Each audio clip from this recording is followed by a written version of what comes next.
This afternoon, we are here news that we are moved, we are brother. We are empty. Governments have been empty for minority leadership. But we are not understand why that happened. Because since 1992, if you hear that the proposed one person, either minority leader or majority the change, but half of minority, you are not hear that the change the minority leader. You never hear that. Because Bagman make a minority leader and came majority leader. Change men supposed to come minority leader and come majority leader. Why Haruna Idrisu came minority leader? You know, end your time, you come na. So that one, you don't go to take it. You don't go to take it today, you don't go to take it tomorrow. But this one, we are not that. Two people do it. Asiedu Nketiah and two of them do it. But we are aware that they will do more than this one because you know what to do. You know what to do. You know what to do. Asiedu Nketiah vote, me to our vote. These people, all of them, yes, to vote. So don't tell me that why we are voting. You know how to do. If you want, I'm the chairman for Tamasab constituency.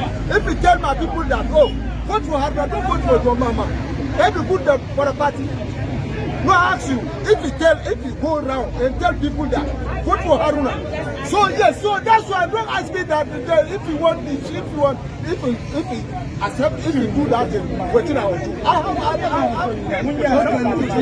I get it. So this one, that's why you say that you don't agree. This one you agree because if you go to Asiedu Nketiah, if you don't do it.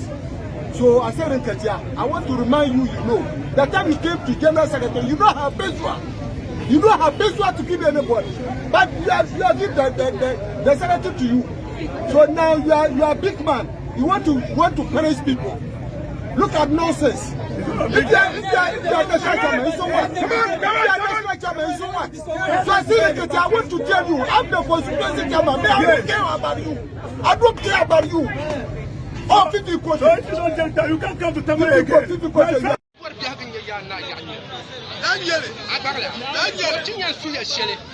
Asiedu Nketiah you met Fatima Bonsi notice and Katiti.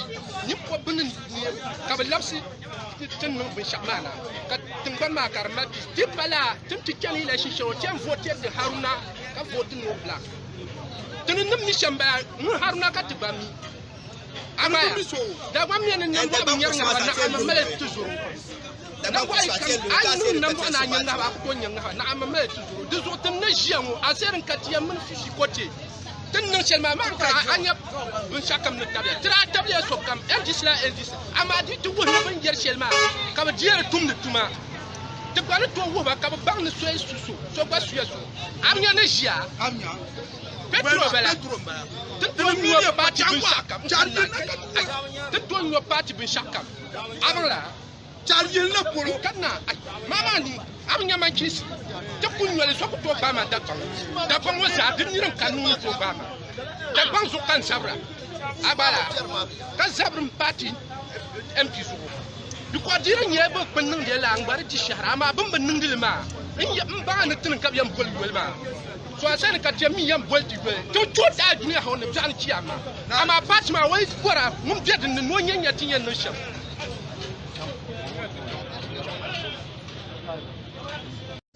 It is true. We've issued a letter from headquarters signed by the General Secretary, the new General Secretary, Honorable Fifi Fiavi Kote, communicating formally to Mr. Speaker changes that we have made in our front line in Parliament. That is indeed true.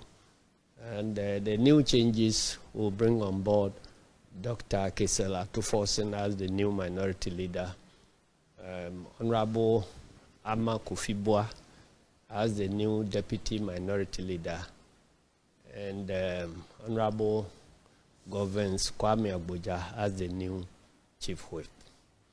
And then we maintained Honorable Doyo Ganza and Honorable Ahmed Ibrahim. So this make up the new list of leadership in Parliament. There's the obvious question as to why the NDC is taking the decision now.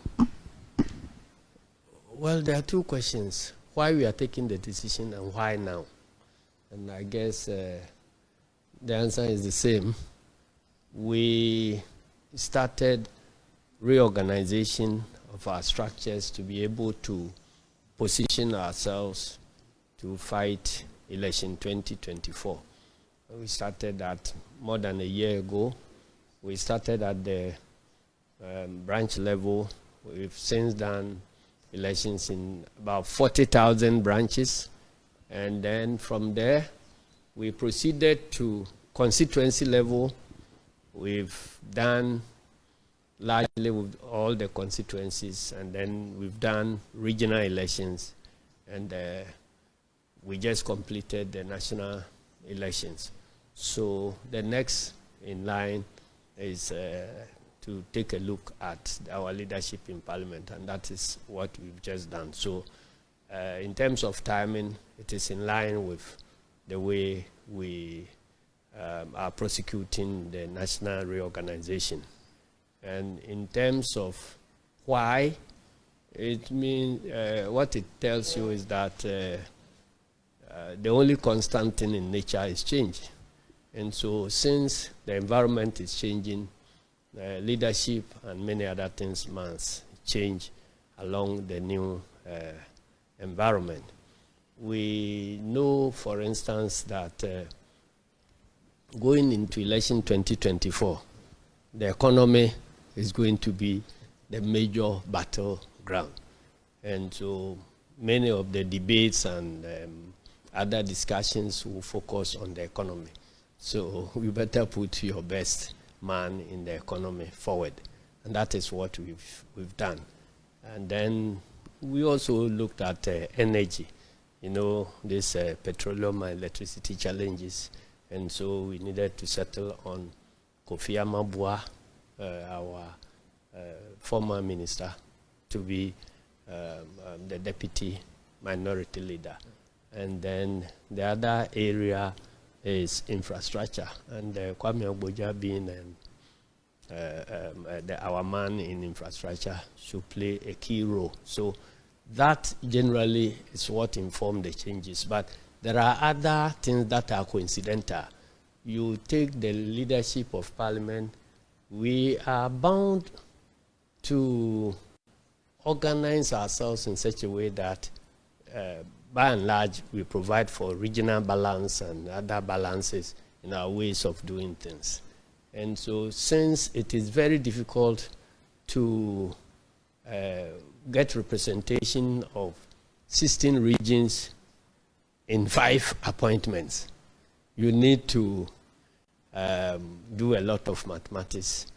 And our view is that the balance cannot be secured with only one segment of the party. So the elections have turned out certain leaders. We already have other leaders that are already existing. And then also, if we are doing appointments, we take all these as a whole to try and see how we can get a fair balance. When you look at Western region, it's one region that has not been represented on the front bench for a long while. I remember when we were in 92 thereabout, 93 thereabout, that we put somebody on the front bench for a while, and that ended it. So it's a significant region that we need to look at. So when we got the combination of Kofi Amabua from Western region, and he being also very conversant with the energy sector, we thought that it was a good choice, so we put him there. Central region is the same. As for Central region, I think we have, there too, for a long while, we haven't gotten a leader there from that time. Since the time of, I think, Amabenyuado also, we have since not gotten anybody from there. And so we felt there was a need to do this type of spread. And then when you look at the two regions that give us the highest number of MPs, Greater Accra and Volta region, they definitely have to be represented. So you have Doyo retained, and then you have Kwame Agboja also being appointed. One will ask why, because we have Dr. Aveji as a deputy minority leader then. Dr. Aveji has just informed us that he's not contesting elections again. But the good thing about this leadership is that it adds something to your weight, so that apart from your own constituency, you can also reach out to help other constituencies. And so if you have an MP who is no longer contesting, we felt that it would be better to put an MP who will be contesting so he can reach out to other constituencies and support. And so, but a point that we need to make is that the change has nothing to do with the performance of the leaders at all. What it has a lot to do about is that the environment is changing. And so if you are a football coach and the team you are facing and the game style they are adopting is not in keeping with the players you have put out there, you will do yourself a lot of good. I was just about going to that point, because the description in the media is that there is a revolt in the NDC, a reason for which you're changing the first two men at the forefront in Parliament. Have you spoken to these gentlemen involved, and do you have their blessings? Yes, we sent a senior person in the party to engage them and let them know that this is the way we are going to handle it. Naturally, it will not be a pleasant news, but at least you need to give them the respect. So we communicated to them before writing the letters to them. And apart from the letter we have written to Mr. Speaker, each of them has been written a special letter acknowledging their contributions whilst they were in the leadership, and then thanking them and assuring them that the change has nothing to do with their competence or otherwise, but it has everything to do with the changing times and the changing field.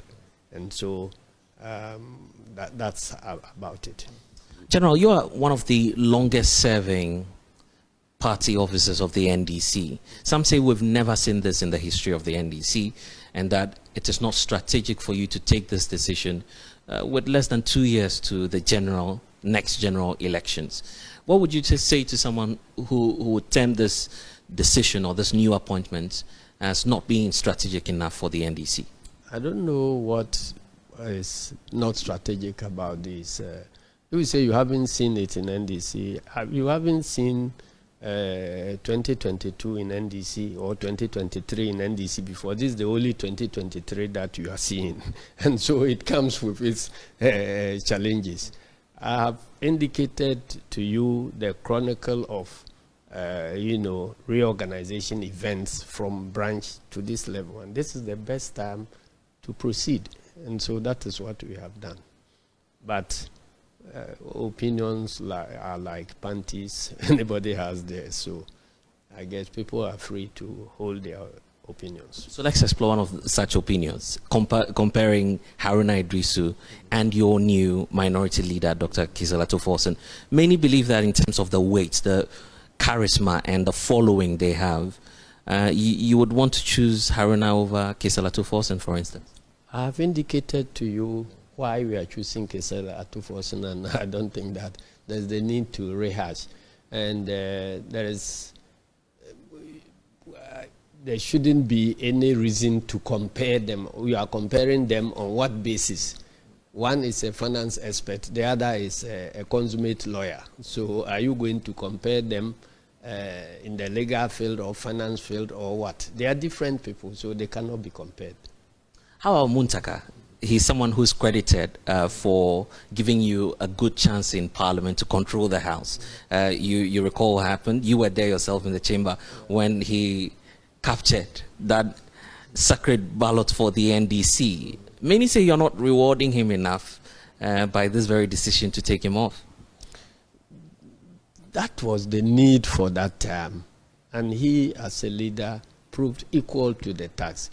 There are different sets of needs now, and different sets of talent must come on board. So that's all.